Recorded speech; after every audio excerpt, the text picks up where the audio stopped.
છે ગત રાતના વરસાદ બાદ ત્યાં પાણી ઓસર્યા નથી। દોશી મિયાની ચાલી પાસે પાણી ભરાઈ ગયા છે। રસ્તા પર પાણી ફરી વળતા લોકો હેરાન પરેશાન છે। તંત્રના પાપે હજી પણ નથી ઓસરી રહ્યા વરસાદી પાણી।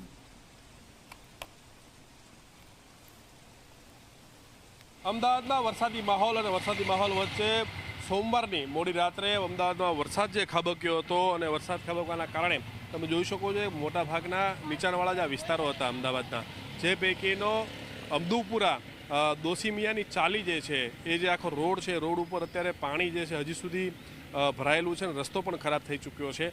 ત્યારે આ પાણી ભરાઈ જવાના કારણે અહીંયાથી જે લોકોની અવરજવર છે એ લોકોને ભારે મુશ્કેલી જે છે પડી રહી છે। કોઈ પણ પ્રકારનો પાણીનો નિકાલ હજી સુધી અહીંયા કરવામાં નથી આવેલો। તમે જોઈ શકો છો કે અહીંયા પાણી જે છે એ ભરાયેલું છે, જેના કારણે વાહનો જે છે એ અવરજવર કરી રહ્યા છે।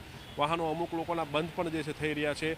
આ પ્રકારના આખા દ્રશ્યો જે છે એ અમદાવાદના અમદુપુરા વિસ્તારની અંદર દોશી મિયાની ચાલી જે છે ત્યાંના આખા દ્રશ્યો છે જે આપણે જોઈ રહ્યા છીએ। કેમેરામેન અમિત મકવાણા સાથે ઉદયરંજન, ઝી મીડિયા, અમદાવાદ। વડોદરામાં